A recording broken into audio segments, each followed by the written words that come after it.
payments down to as little as $25 a month based on what you can afford to pay. 800-709-4395. 800-709-4395. 800-709-4395. 800-709-4395.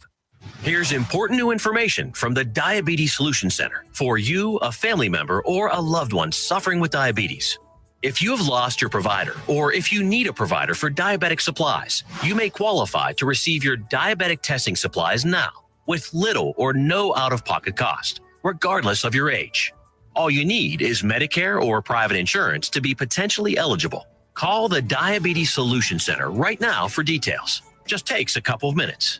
Our friendly, knowledgeable agents will give you free, no-obligation information, handle all the insurance paperwork, and make sure your supplies are delivered directly to your door for free. Call U.S. Medical Supply 24 hours a day. 800-597-9323. 800-597-9323. 800-597-9323. Call right now. 800-597-9323. Fast Track Student Loans can get your student loans out of default, stop any wage garnishments, stop collection calls, and stop seizure of your tax refund. Give yourself a break. Stop the stress and get your student loan payments down to as little as $25 a month based on what you can afford to pay. 800-709-4395. 800-709-4395. 800-709-4395. 800-709-4395. You're listening to Joco Community Radio. Good afternoon, Johnson County. We are back. Today is kind of a different segment. We wanted to switch it up a little bit on you guys, keep things interesting. Today's discussion, we're going to be focusing on all of the candidates for this year's campaigns for the 2024 election for President of these United States. Today, Mick and I will be taking call-ins. If you look down at the bottom here, 855-753-3838 is going to be the number to call to get in on the discussion here. We're going to be basically discussing Democrat and Republican, where people stand, where we stand on the issues that these candidates are focusing on. And we want to see what the importance of this next year's election is, as we know this could make or break the history and the foundation of our American Republic.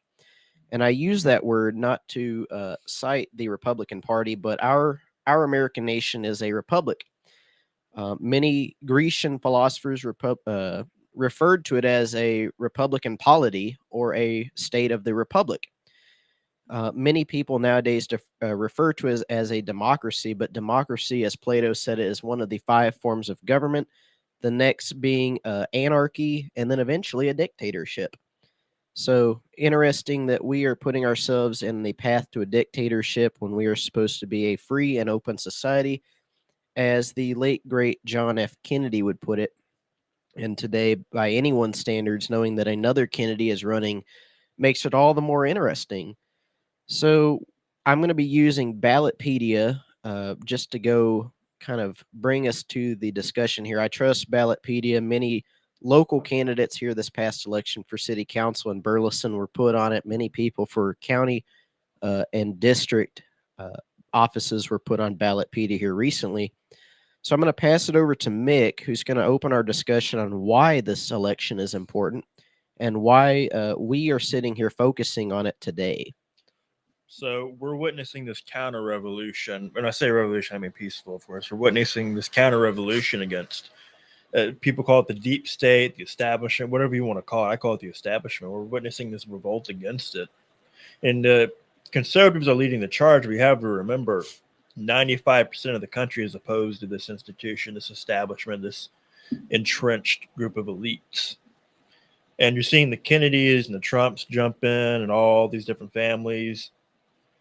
The Kennedys in particular are very interesting to me. You know, I'm an Irish Catholic. I'm probably leaning more towards them. But they've already kind of paid the price to fight these people. JFK, of course, Bobby being the greatest president we never had.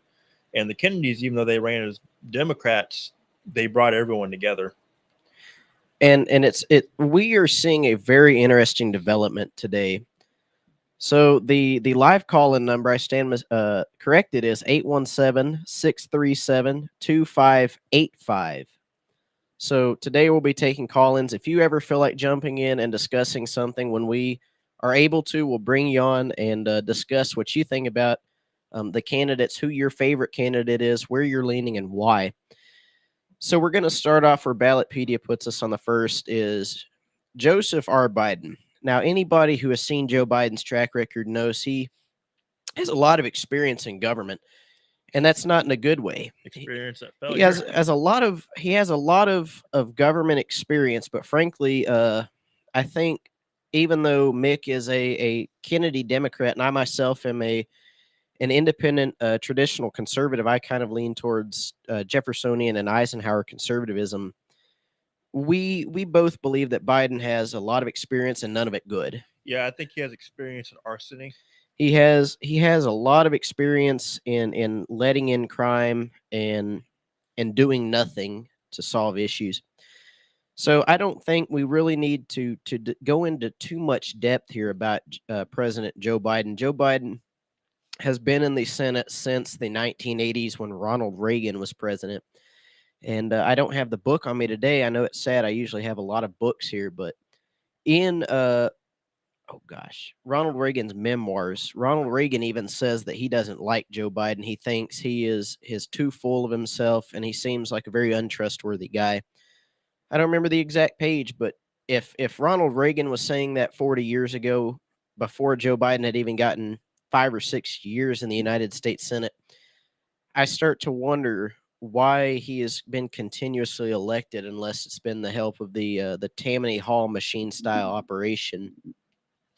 Joe Biden basically has won more votes than any American president prior, which is interesting enough. You know, I remember going to high school and having President Donald Trump being elected for the first time, and everybody had Trump fever. Mick, you might even remember that too. People were walking around with Trump hats. They didn't really care who told them off or who saw it or how they were disciplined in school. But the gist of it is if we saw that kind of movement, I want to know where everybody was wearing Biden hats. I want to know where everybody was wearing the Build Back Better T-shirts. Everybody was wearing the MAGA T-shirts. I bought a souvenir T-shirt from Alabama. Matter of fact, our trip in 2016 to Orange Beach, instead of getting an Orange Beach T-shirt, I got a Donald Pump T-shirt of Donald Trump lifting 45-pound weights in both of his arms. And I want to know where everybody was when the Build Back Better started. Where was the Build Back Better with the ab workout T-shirts? There really wasn't, because Joe Biden was not a popular candidate, and I stand by that. He campaigned from his basement. And there's a point there. You're seeing this Trump fever come back, and I'm all about it. MAGA all the way. Trump was the reaction to the fact that I don't think the majority of Americans feel the system works, that it benefits them, that it benefits the world. There was no incentive for people to vote for Joe Biden. America was doing great. There was really, and I'm not saying that Donald Trump did entirely well in everything. There were things that he kind of stepped back from that he was campaigning on. I remember one brash statement. He said, I stand by getting rid of the Federal Reserve. I stand ready to kind of oust the traitors from the FBI and the DOJ, but I never really saw any of that come to fruition. Well, you have to keep in mind, he was fighting him the whole time he was in his first administration. I forget who said this. I think it was Tim Pool. His first administration was just trying to identify the targets. The establishment is so thick, so well entrenched. One man cannot do it. Yeah. This would take an entire cultural revolution to oust these people. And it's not just the radical left wing. It's more of a cultural. You have to have the Enlightenment come back of American values before we can have the public support. It's the baby boomer cult of big pharma, the military industrial complex, the rhino-leaning Republicans, the surveillance state, the woke Democrat. It's an entire apparatus, and it's very reminiscent of JFK, which is why I like RFK running. JFK was up against the same odds. He came out swinging, and well, look what happened to him. And Robert F. Kennedy is going to be our next discussion. We didn't want to spend too much time on Joe Biden. If you have watched the news at all any day of the week, you kind of know what his track record is. So we're not I've had gonna enough of Joe Biden.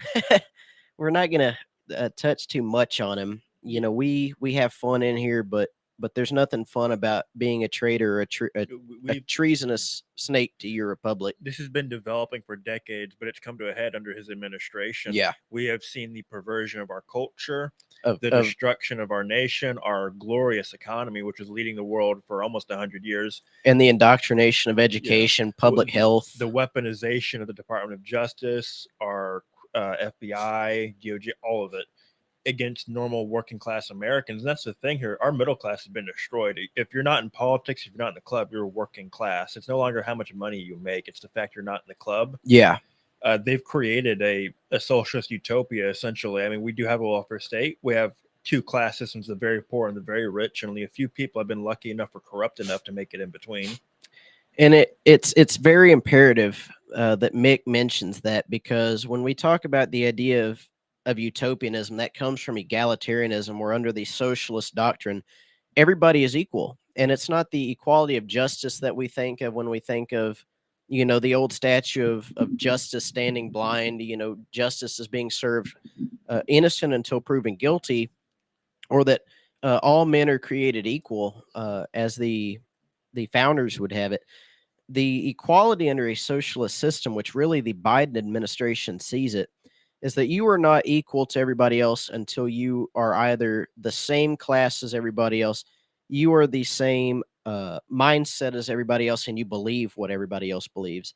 And what we're seeing is the indoctrination of our children to a system where I don't think our republic wants to go. And we are really seeing what could be the last days of our republic. And I don't say that America is going to cease to exist, but we are not going to exist in the manner that our founders would have wanted us to exist. I think I'm an optimist here. I think that with excuse me, you have to realize we're talking the vast majority of the American public has these opinions, and we don't all agree on everything, of course. I don't consider myself a conservative. Yeah. But I still have the opinions of many conservatives. And I know many Democrats, even liberals, are starting to wake up and say, you know what, I don't agree on abortion or guns, but I agree this system isn't working. We need to completely revamp it. And it's what, if you look at a bell curve graph, and I'm just going to pull up one real quick. If everybody has the ability, pull up one of the bell curve graphs. Just look it up. What you're going to notice is in a perfect thing, in a bell curve, basically the theory and statistics goes is the more people you survey, the more you're going to have this perfect curve being made. And that means the majority of your surveys are going to be in the middle or the median of where you want it to be. So we have roughly 68.2% of Americans fall right exactly in the middle. The more you would expect to survey. You have the extremists who make up 0.2% of any given population on either end, which that could be left leaning, right leaning. There really is no other side to a two-dimensional spectrum. You have the left extreme and the right extreme, and when the media talks about these terms, they use right extremist comes out and does bad deed, or you have the Fox News come out and you say left extremists protest at abortion rally or something. They really only refer to 0.2% of the population. So if I took out 100 people and surveyed them, it would take me until I got about 100,000 people surveyed to find two or three extremists out of 100,000 people. And that's the thing. Most Americans are trying to feed their families, and the Biden administration has gotten between them and putting food on the table. Yeah. That's why this is happening. And so, then you have kind of the leaning people, which make up about 27.2% of the population, roughly. Those are the people that are not necessarily middle grounders. They are willing to compromise to the middle ground, but they see themselves as leaning towards one thing. And then 4.2% of people kind of have made up their mind. They're not really extremists, but they are devoted to that side of the spectrum. Speaking of extremists, so we're constantly talking about the rise of socialism and whatnot. Yeah. Do you know why that's happening? Everyone says the education system, this, that, and the other, the government. No. The reason the youth are becoming socialist is because this this capitalist system, and it is capitalist, not free market capitalist, but it is capitalist. Yeah. It doesn't care. In fact, not only is it indifferent, it's actually being proactive and going after Americans. And that leads the youth to think, well, all our friends in Germany and France have health care. They have better lives than us. They're actually physically happier than us. They're physically healthier than us. Maybe we should give that a go, because they look at this burning disgrace of an American system. And I do want to, for the first time in this show's history, I would like to disagree partially with Mick's statement. Is I don't think necessarily capitalism is an indifferent system. I do think that our our politicians take it for granted. Capitalism is good. We don't have capitalism. We have this weird crony capitalism. You have corporatism. That's why I was saying we don't have free market capitalism. We have this weird demented capitalism. And I do want to agree with the extent of that. Our corporations have. We are not a capitalist country, and I have told people this since we were in high school, Mick, was that capitalism has not failed the American people. It was corporatism that has. Yeah. You see capitalism, the essence of capitalism is an emphasis on entrepreneurship. When you have people that are emphasized to do better, there is no high standard. There is always a better that you can do. There's always a higher goal to achieve. And that is really, when you look at the Great Depression, what pulled us out. It wasn't the New Deal. It was that Americans were working hard, harder than they had ever worked before, and pulling themselves out of this mess that the federal government had created. Yeah. I mean, it's no shock to me that we're seeing the rise of people wanting socialism, really socialistic policies. The average American can't afford healthcare. The average American can't afford housing. In certain states, we're almost at the food poverty limit of Americans cannot afford food. And is there really any shock that, hey, maybe they want a different kind of government? Yeah. Do you blame them?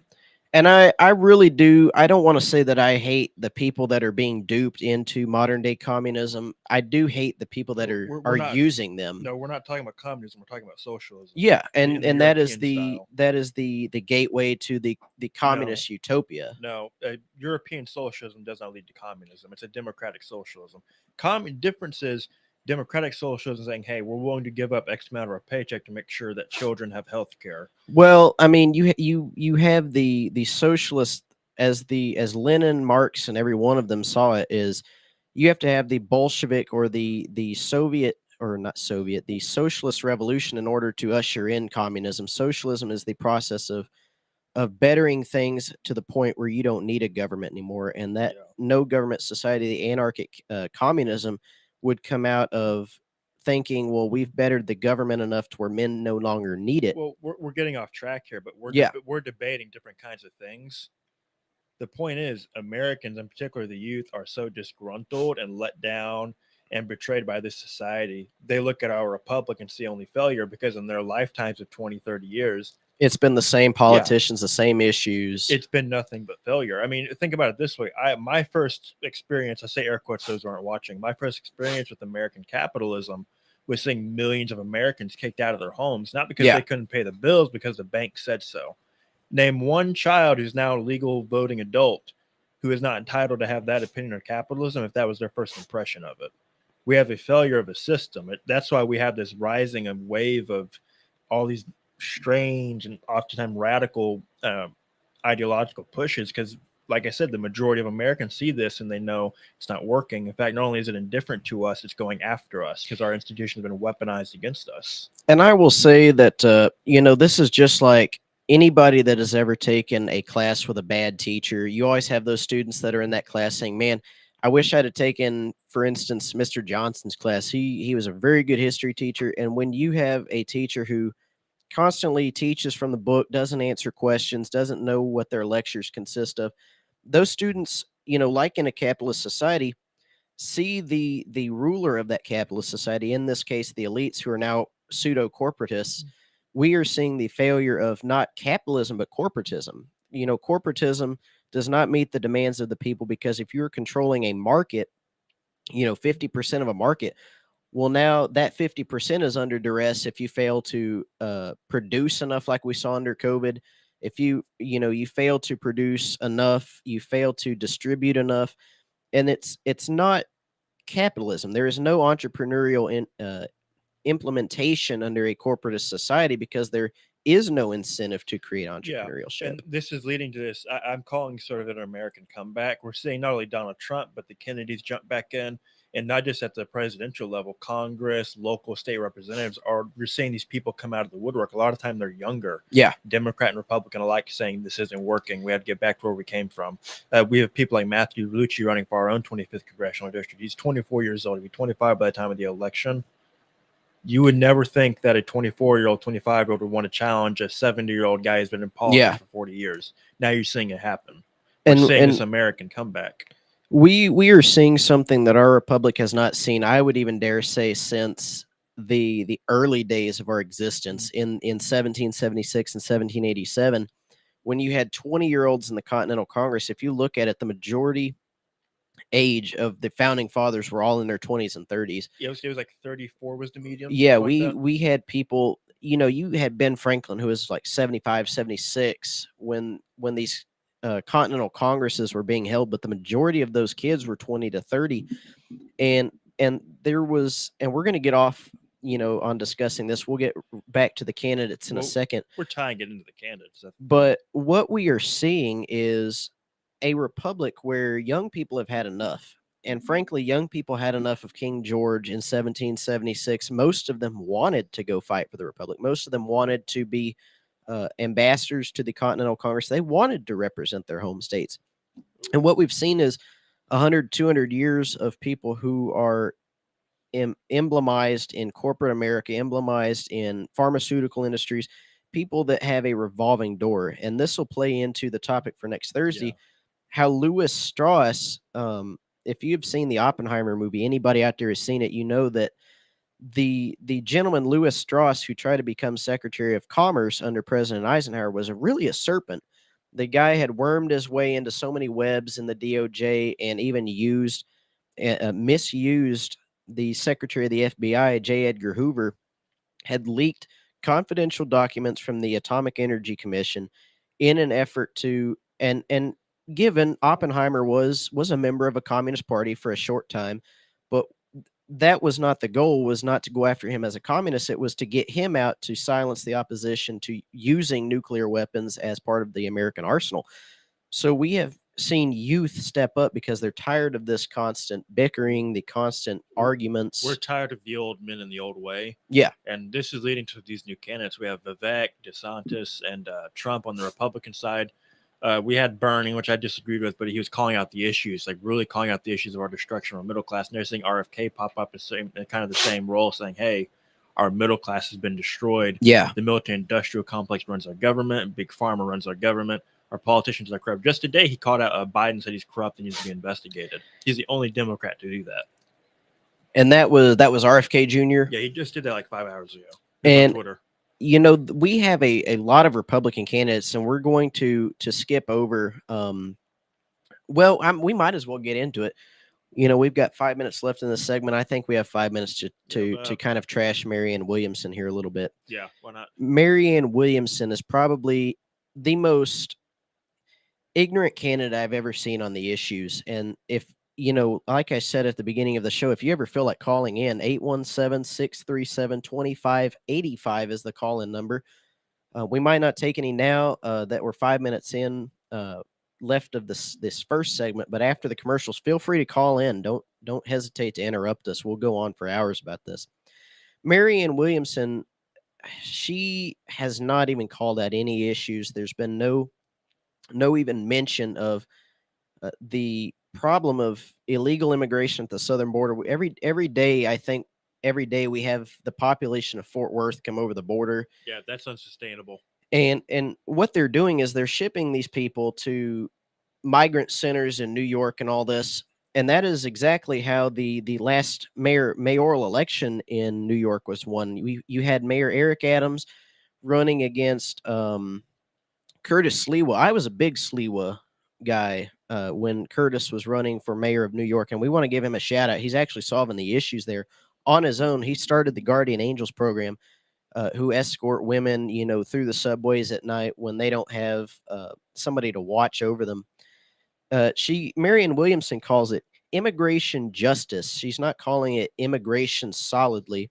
or solution. Yeah, she's provided no solutions. We're just going to run over it real quick. She says, I don't know any progressive who is arguing for open borders. We're arguing for open hearts. First of all, that doesn't make sense. You can have open hearts and be closed borders. No one hates migrants. No, you can we have. Just know we can't feed them all. You can have open hearts. In fact, I say the most compassionate thing you can do is close the southern border. There is nothing humane in allowing illegal immigrants to lose their lives on a treacherous voyage across the river where most of them drowned. Yeah. And flying in here, God knows how. There's nothing humane about letting the cartels use these people as drug mules to pay them back. There's nothing humane about that. And Biden and Marianne Williamson have had no solutions to this. She says dehumanizing others has always been the required first step leading toward history's collective atrocities or mass genocide, as she is skimming over here. Yeah, she's alluding to it. This is not the first time it has reared its head in our nation. We must stand up against it now as other generations stood up against it in their time. Well, I'll tell you how other generations stood up against it. Dwight D. Eisenhower was sent to the southern border with other Army reservists during World War I to take down Pancho Villa. Pancho Villa was starting a drug cartel and a human trafficking ring at the southern border. It's Patton who stopped him, wasn't it? I believe it was. Yeah. And you had all those guys before they became big World War II generals. They were deployed to the southern border to tackle this. Matter of fact, that journey across the country into the southern border was what inspired Eisenhower to create the interstate highway system. So we have a Democratic Party who, besides Robert F. Kennedy, who I see as a very viable option, are not calling out any of the issues. But the issue, too, is that their party is fragmented, but they are not willing to mention it. You have 70% of the surveys that they are saying are voting for Joe Biden. But if you go out and talk to anyone, I've never met one person, not even a Democrat, who has told me, I am still a large Joe Biden supporter. I think they're fortifying the election, and the only people really supporting are in California and New York, and that they're a lot wealthier, a lot more established. Basically, they're in the club. They're kicking the Midwest and the South to the curb. Yeah, they're in those polls. Not even that. Even rural California can't afford to be in this club. It's the top 5% dictating to the rest of us who's going to be president again. And so, Texas, I think, is an open primary state. Look into Robert F. Kennedy Jr. If we can get Republicans even to go primary for RFK, if we can get every state to open primary Joe Biden with RFK, regardless of what party you are, that at least tones down the issue of we are going to have Joe Biden on the stage again. If we can have our election go down to a Kennedy and Trump for the first time since I've been alive, at least, our nation might actually be moving in this direction of progress. Yeah. And in the next segment, we'll go into more specifics about RFK and Trump.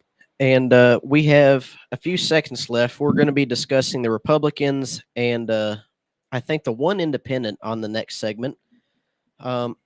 We might as well start off with, these governors that are running for president. Now you have Doug Burgum, Asa Hutchinson, Chris Christie, Gavin Newsom. Ron DeSantis. Isn't Gavin Newsom thinking about it? He's considering. He has not officially come out yet. God have mercy. We'll turn us on to California. I don't think he's getting any votes except the top few people that have financed his run for governor. He would turn us all into California, and not in a good way. So we're going to go to a quick commercial break. Hope you enjoyed the first segment. Don't forget to call in the second segment, 817-637-2585. We'll be going to a break. See you in a little bit.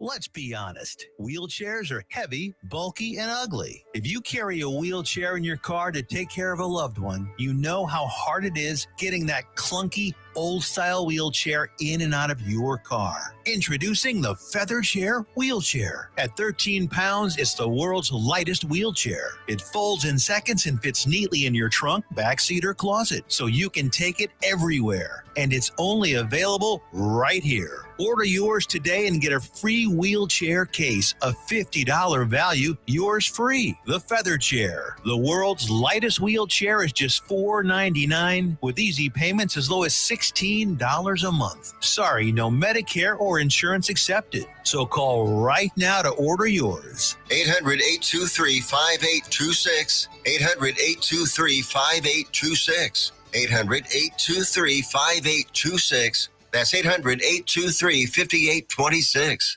Fast Track Student Loans can get your student loans out of default, stop any wage garnishments, stop collection calls, and stop seizure of your tax refund. Give yourself a break. Stop the stress and get your student loan payments down to as little as $25 a month based on what you can afford to pay. 800-709-4395. 800-709-4395. 800-709-4395. 800-709-4395. Fast Track Student Loans can get your student loans out of default, stop any wage garnishments, stop collection calls, and stop seizure of your tax refund. Give yourself a break. Stop the stress and get your student loan payments down to as little as $25 a month based on what you can afford to pay. 800-709-4395. 800-709-4395. 800-709-4395. 800-709-4395. You're listening to Joco Community Radio. Welcome back to Let Freedom Ring. I'm Jake Wernette, and my guest host, Mick Goins, will be joining you back on the second segment. First, we'd like to say Joco Community Radio is proud to be the voice of Johnson County, Texas, and is live 24/7 on the TuneIn Radio Network. TuneInJoco.com is the place to find all the ways to listen and watch. The station app is also available for free on both Android and Apple devices. Simply search your store. Check out our lineup and more at jococommunityradio.com. This episode and more are brought to you by Next Level Claims, making your insurance work for you. Reach out to your local Texas sales rep at 844-839-4245. That's 844-839-4245. Be sure to dress your arms and more at thetiffy.com. I want to give a quick shout out to the people that are listening in from out of state. I heard we have a growing audience outside of Texas, and it's about time that all of our guests got recognized. We want to thank everybody for listening. Matter of fact, we like everybody so much, we decided this would be our first call-in segment. So if you feel like joining us for a few seconds, 817-637-2585. We're going to be leading in this next segment with the Republican candidates. We're going to be starting off with my frank opinion of the governors who are running for president right now. Doug Burgum, Chris Christie, Ron DeSantis. I know that we have a growing margin of people that support Ron DeSantis for president, and Shrinking. I don't have a very good personal opinion enough to judge them personally. I do like some of Ron DeSantis's points. I do like some of everybody else's points. I think it's very quotient, but we shouldn't let one person overshadow the duty of the thousands that make up this nation. If we have our entire existence, our entire political future of the Republican Party set up against one candidate, we're never going to get anywhere. And I feel like, turning the Republican Party against itself with Ron DeSantis and Donald Trump is the worst thing that we can do in a time where the Democrats are, even though they're divided, are more unified than ever. The Republican Party has to step up and stick together. I frankly think that, you have candidates like Doug Burgum, Chris Christie, Ron DeSantis, and many of these former governors or are currently governors. I don't think now is the time to have 60 state governors running for president. I mean, it's good to widen our margins and see what the vast, diverse areas of the Republican Party believe. But in a time where we should be supporting one candidate, we have 13 in the Republican Party. Yeah, it has to be Trump. Let's be fair. Trump is the best shot that we would have, I would think. And here's the thing: I like DeSantis. The only thing is, stay in Florida, run later. Trump is the only Republican candidate who's going to get in there and dismantle the deep state. He's the only one who's talking about ending child trafficking with the death sentence. He's announced that officially now. Yeah. We already know his track record. He gets in there and screws things up for the better. I mean, why not? Another thing that I want to say is, per the whole COVID thing, there is an argument going around that Trump was an establishment plant. He knew about all of these things, knew about COVID and this and that. And Trump actually solved a lot of problems, and I do disagree on the whole vaccine premise. But that was carried on before Trump got into office. You had Yeah. the emphasis from the CDC. Warp Speed was in an improvised program that was put in long before Trump got in. Yeah. And Warp Speed was their response to, I believe, the avian flu and several of those others. They were already theorizing this was going to be needed. And, you had a president who was forced by Congress, or else he would look like he didn't care about the elderly. He wouldn't care about the public health matter. And they were basically playing, it's either Trump does this or people die. Yeah, 2020 was a strange year. We were in the middle of a biological crisis. Yeah. Literally. So. And the whole thing about Trump really wanting to get down to the bottom of solving where this came from, he said many things, called it by many names. Kung flu was one of them. It was entertaining, and you had people come out and criticize him for that. You had the left, the very very stubborn leftists that said, Trump is a racist for wanting to figure out where this virus came from. Okay, well, if you were saying that he is racist for saying that this virus came out of China, maybe you're kind of alluding to a point that it did come out of China, and it did. And it would be very easy for me to walk around in a fish market and accidentally spill something on a fish or spill it on a human being 13 miles from a biological lab. This is a badly written science fiction plot. It's very possible. I mean, you had Michael Crichton. I just bought his novel, The Andromeda Strain, a virus that comes from space. And you have the Air Force trying to slow the spread.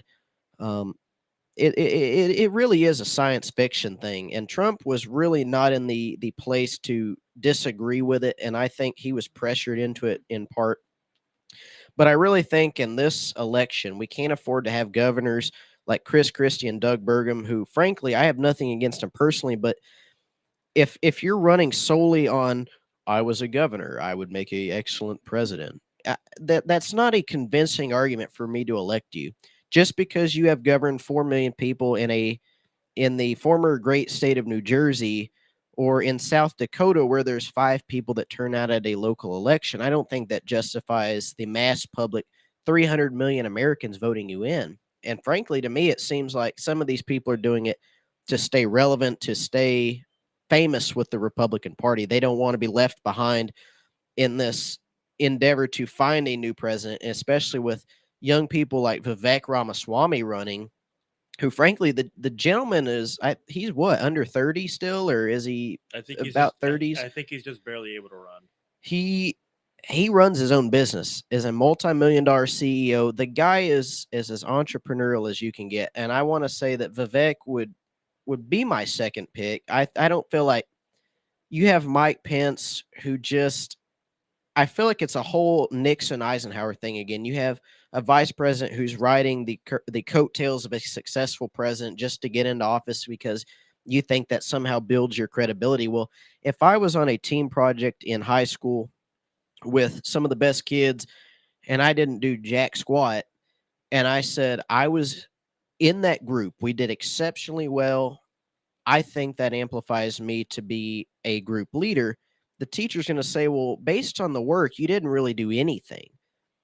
But, Mike Pence was involved in a lot of stuff, but it really tore me out that, and I don't think he meant this intentionally, but he didn't really say it the way that he should have when they said, Tucker Carlson was asking, we have millions of Americans that are hungry, that are experiencing crime, and your big concern is with Ukraine. And he says, what about the people here? And Mike Pence comes out and says, I don't care about that's American not cities. my concern. Yeah, I don't care about American cities. That's literally word for word, is it not? And I have trouble finding out whether Mike Pence was just, and he's an older guy, whether he just had fumbled over his words and had meant Ukraine, or if he had actually meant it. And I had seen some memes come out saying Mike Pence is really the only truthful, honest candidate we have here, saying that he just doesn't care about his country. Yeah. And that to me was like, if that is the impression that you're giving off, you're not a viable candidate. Yeah, I think Tucker was poaching some rhinos, that whole thing. Yeah. I don't think Mike Pence is a good option. I don't really think Mike Pence is. I think DeSantis should stay in Florida. He's doing great work there, and he swore to finish his time as governor. Yeah. Ramaswamy, I actually like him. I can't really find a negative thing wrong with him other than the fact that he's not Trump. He is a very educated candidate. And, we had people at a local level. For me, I got a third of the vote in the city council election running as a conservative. You're not allowed to pick parties at the local level, but and this is kind of where I have to step in and say, well, I don't think Vivek has a lot of political experience outside of running his corporation. I don't see him involved in anything besides going to speakers events at like Turning Point or Young Americans for Freedom. And that's a really good way to broaden your horizon.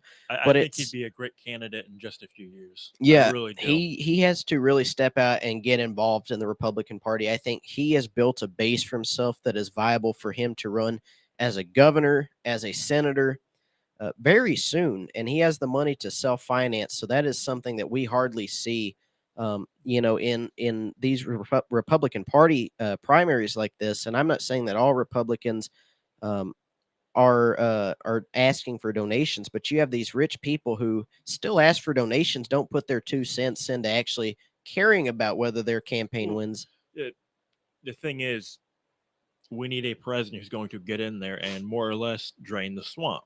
Trump's the only guy for the job, or RFK. Why? They're the only two who have a proven record in case of RFK, his family, in case of Trump personally, that they can actually do. And I really did respect RFK Jr. for coming out against the vaccine mandates. That was what really got him to where he is now. And I think he does care about the public health of this country. And a lot of his books, if you look into it, he has 50 pages worth of endnotes and citations after citation. At the end of every chapter, there's just no space at the end of the book to put every single citation together. You get lost trying to figure out where it goes. So I've done a lot of research on RFK, so I'll take it from here. Yeah. So RFK, he is the son of Bobby Kennedy, or RFK Sr., the brother of JFK. Yeah. So that would make RFK his nephew. RFK Jr., that is, spent his life fighting big corporations, defending farmers and fishermen on the Hudson Bay River and various other locations, taking corporations to court over environmental waste, abusing workers. He has a proven track record of speaking truth to power. Harvard educated. He did his legal education at the London School of Economics, I believe.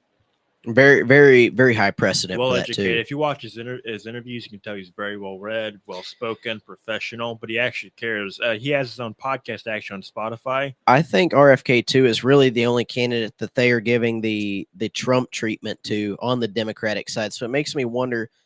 They are taking these things out of and there's a lot that they've taken out of context. I watched an interview where RFK was rebuttaling to what he had said back in 2014. He was saying climate change deniers need to be locked up in prison and this and that. And the interview was really interesting.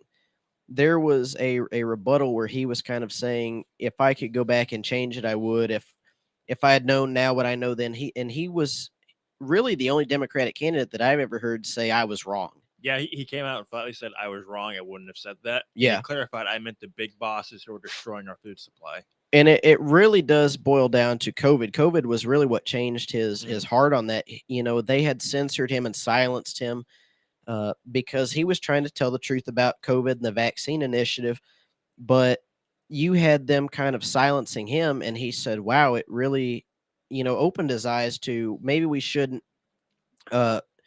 get rid of people who deny something simply because there might just not even be enough evidence. There might not be a good public awareness of what is really going on. And he had that censorship meeting, last week? And I was watching that. My whole family was watching that. We were shocked and horrified and ashamed. There was Irish Catholic Democrats, the way they could treat a Kennedy like that. Yeah. And he's not one of the cousins of the Kennedys. He's an actual Kennedy. He's campaigned. He's worked in the world they worked, and he stood up for the same issues, for the same values, and that's how they treated him. There was I don't remember who the senator was. She was sitting up there on the board, kind of just going over him. You had the chairman saying, don't censor the witness, because she kept trying to talk over him. And it was really enlightening to see the Democrats even trying to censor one of their own kind. It was almost like if you can be a Democrat, but if you don't believe the doctrine of, and I don't even want to call them Democrats because that gives all Democrats a bad name. Most Democrats are center leaning. I would argue a lot of Democrats are starting to switch parties, or at least vote for more Yeah. conservative candidates because they've seen the insanity of this wokeness night. You have we're really seeing a third stage of the Democratic Party in de-evolution. Is you had the New Deal Democrats, you had the Great Society Democrats under Johnson. Now we got the Great Green New Deal. Now, and I don't even want to say Green New Deal. That's never really taken off. I really want to call it. It's green like a watermelon, red on the inside. Man, I don't really know what to call this. We'll just call them a bad society Democrats. Yeah. And it's really not even Democrats itself. It's this heinous 0.1% of the population of the Democrats and we're getting a call in right now. We'll see if they can get them on. Caller, you're on the air.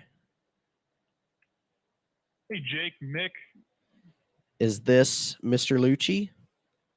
Yes, it is. It's good to call in and be on the air. Yes, sir. Good to have you on. What you want to discuss? Yeah, I know y'all know that I listen to the show, and one thing that I'd like to discuss that I'm hearing a lot of from both you, Jake, and Mick is really this the fact that y'all seem to be pretty impressed with pedigree, like RFK going to London School of Economics, having a law degree, and what I'd just like to caution about is getting impressed with someone's credentials. For example, Vivek, he's a successful medtech founder, biotech founder. Yeah. But you can also look at other candidates who have these Yale degrees, like President George W. Bush did, or whether they went to Harvard Law. And I'd like to say that really since Trump, the era of the statesman is definitely over. Yeah. Yeah. Where we don't have people speaking multiple languages who have a extensive background in foreign policy experience, because that is not what impresses the American voter. Yeah. What impresses the American voter is who's going to be the most representative of them, Who the takes person that action? they can identify with a lot better, rather than just who has the pedigree. And I do want to agree with Matthew on that statement. And Matthew, for anybody wondering, is the 24-year-old that's running for Congress. And we want to thank him graciously for calling in. Is I've never really been a credential-based person. You can have the most outstanding credentials ever, in a professor, and they teach like crap. You can have the most outstanding credentials with a fireman, but he doesn't know how to do CPR. Well, I maybe we're falling victim to that previous era of statesmanship where we expected them to have at least a bachelor's or whatever. Just because they have a degree means that they have all of this experience. But as we would look at Joe Biden wasn't top of his class like he says he is, but that impressed a lot of people. Wait, Joe Biden lied again? That was one of the few million first lies that I've ever heard him say. The man is as honest as both of my hands, because I can't count how many times that he has been dishonest, because I can only count to 10. Yeah, I stopped counting after election season. We're like 3 years in. I'm sitting there in my room counting on my toes too. I'm like, okay, well, carry the 1, carry the 2. You just can't count it anymore. And then you have the thing, Jake, is nowadays it doesn't matter what your pedigree is. If you're representing the people, just don't lie about it. If you went to a fancy college, don't lie about it. If you're, let's say George Santos in New York's 3rd congressional district, don't lie and say that you went to Baruch College and you were some big volleyball star. But no one would care unless you told them to begin with. And everything that was told by George Santos was a lie. A lot of the stuff that Joe Biden talked about when he was running the first 2 times was a lie, like where he was in his class ranking. And I dare say that the most honest person in Joe Biden's campaign was his transcript from college. That was the breaking point. I remember when Trump came out on the stage, he said, "You're not top of your class. You've lied about that." And it was a thing, that tacks on what you're saying, Matthew, is these people might be credible in the eyes of a piece of paper, but a piece of paper, you can wipe yourself with a piece of paper. It really doesn't matter what which I don't want to misinterpret your words, but I think what you're getting at is we as American people have to start acting like our country matters. Look at the track record, look at what they've done, and look at really what they stand for too. Like you said, the age of the statesman is over. We live in an age where people will lie for the press, lie for Well, public attention. I would argue we're going into an age of action. American people want somebody who won't lie and will actually get things done. Yeah. Is that what you're saying, Matthew? Yeah, that's a lot of what I'm saying. And another thing that I'd like to point out is one of the reasons why Trump did so well in 2016 is he tore the curtain and kind of pulled back the veil on a lot of the big, high-towered, pedigreed candidates, including Hillary Clinton. Yeah. He just tore the veil off of the political process, including like, okay, these people are bought and sold, bought and paid for because I'm one of the people who bought and paid for them, which is something that no one would ever say out loud before Trump, and one of the reasons why he still holds a commanding lead coming here into the 2024 presidential election. And I will say either way, I'm not a Democrat. By far, you can tell I'm not a Democrat, but I would say the only two viable candidates we have are Donald Trump and RFK Jr. And that doesn't mean, and that, I don't want anybody to take this out of context. I disagree with Trump. I disagree with RFK on things. I agree with them on a lot. I disagree with them on a lot. But the issue is we have a candidate right now who in the primaries, they're looking at Joe Biden. And I do believe that, like the 2020 election, there was not a lot of credible evidence to the numbers in the primary or the polls. I think they're trying to fortify this one again, if you catch my meaning. Yeah, but the thing is too is we have a candidate who, if we get another 4 years, we're not going to have a country left. Yeah, we'll be overrun by the southern border. Our economy will completely collapse. Our military will be gone. We'll be bought out by China. They're like, we'll pay off your debt as long as you give us 95% of your land. Just it's a give good deal. us It's a good deal. California, Washington, Oregon, and Alaska. No questions asked. And we cannot afford that. We have some very good presidential candidates, Donald Trump, RFK Jr., but clearly we've narrowed out Joe Biden and Marianne Williamson because they either have done nothing or don't even touch on the vital issues of this election. They're all talk. And you have Republican candidates who are trying to get fame, like Nikki Haley, who is trying to get back into the spotlight after, a washout attempt at being the UN ambassador. I never really saw her in the news very much. She sits there and says, well, I fought for this, I fought for that. Well, when you can provide me 5 hours worth of Fox News or CNN clips where you are debating foreign policy, where you are standing before the United Nations Security Council and trying to enforce the American will, I will wholeheartedly accept. Something that sets Trump apart from the other Republican candidates is his point on the Ukraine. I remember him from the town hall saying, I want people to stop dying. Yeah. His word for word, and I'm doing the hand thing too. I want people to stop dying. That's the proper idea to have how we should handle this. He's also caught out what's happening. I've been ashamed what's happened to our great military these past few years. I'm an Army veteran myself. I'm in the National Guard now. And we're seeing gender and racial ideology. We're seeing our military completely hollowed out, the pride, the discipline. We're sending our fighting vehicles to the Ukraine. The reason we're sending cluster bombs now is because we've run out of regular artillery and bombs to send to them. We have been completely depleted. Our anti-tank reserves are gone. Our anti-air reserves are gone. The Russian war machine is in full swing now. I would argue we lose that direct war with Russia now because we burned through all our ammo. And that's even on top of the documents that came out in Trump's time when he was president. Was we are not able to even fight on a two-front war anymore. Yeah, we've neutered our military and our economy, and now China and Russia want to step up. Germany apparently is trying to retake the EU and bring in more common sense energy policy. Yeah. So now you're seeing a resurgent Europe. And Biden is over here left, trying to what was he trying to eat the shoulder of a child the other day? He thought it was ice cream or something. I don't know. He makes his own enemies. We'll say that most of them are himself or his double other. I don't know if anybody's seen that movie. There was a movie that came out not too long ago. I think it's got a big name comedian in it. The guy had multiple personalities, depending on who he was with, that's what he would put on.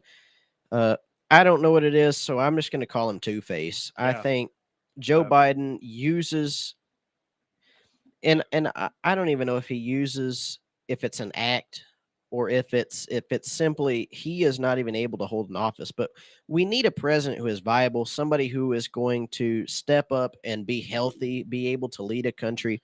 We have an administration that has sent away our ammo and our war machines, is trying to denude our military more by promoting people ahead of everyone else based off of gender and race, what gender or race they pretend to be. We have a resurgent Eastern Europe under a new Russian Empire. We have a resurgent Chinese Empire under Chinese Communist Party. And we have a guy who's trying to find the next ice cream stand. And I do want to touch on that. I think this plays into affirmative action in the military. You can't promote people unless they're a certain race or this or that. It's inherently racist in itself. And Did you hear what the Air Force said? I'm sorry. No, you're good. I had to take the charge on Explain, this do one. away. The Air Force said there's too many white pilots. Oh, yeah. I want to break 3 things down there. One, no one cares about race when we're talking about pilots for our military. Yeah. We want the best of the best. I think everyone here will agree with that. 2, we're a white country. Most of the people for every job, all the applicants, like 80-70% are going It's to like be what, white. 72% still, somewhere around there? It's going to be white. And keep in mind, white people, and third point, white people join the military, white Americans, at the highest rate, white Southerners in particular, and I think white Californians. Behind that, That's been a historical movement since the Civil War. Yeah, white Southerners just tend to fight more, so we join the military. I mean, I'm a white Southerner, technically. Look at me. I was in the Army. I'm still in the Army, National Guard. I'm a weekend warrior now. But now we're destroying our military, and we'll have to do a whole episode on how affirmative action is killing this country. It's inherently racist too, because you are saying that take for instance the black chairman of the Joint Chiefs of Staff. If you had promoted him as a diversity hire, you're saying our military obviously does not have enough good candidates that are African American, and they cannot succeed without federal assistance. That is racist. Trump and RFK have called this out, and I think it was RFK who said this best. Do you think the Russians or the Chinese care about diversity hiring when they're trying to figure out who's going to pilot the submarine that's going to destroy aircraft carriers to defend Taiwan, or who's going to fly over Eastern Europe? No. And in an age where, and we're going to get to discussing Oppenheimer on Thursday, we might as well do affirmative action. Sean or Mick is actually leaving us on the 29th to go to Chicago for a month and a half visit. No, 2 weeks. I'll be at the University of Chicago for a transfer boot camp with the ROTC program for the officer commissioning path. Okay, so Mick will not be with us for about 2 or 3 weeks. I'll be relieved. We might be discussing affirmative action when you get back. Since you have a good military background, join us Thursday as we discuss Oppenheimer and the Lewis Strauss scandal. How Lewis Strauss used Oppenheimer to try and persuade the U.S. Senate with his ties in the DOJ to become Secretary of Commerce. We'll join you back on Thursday.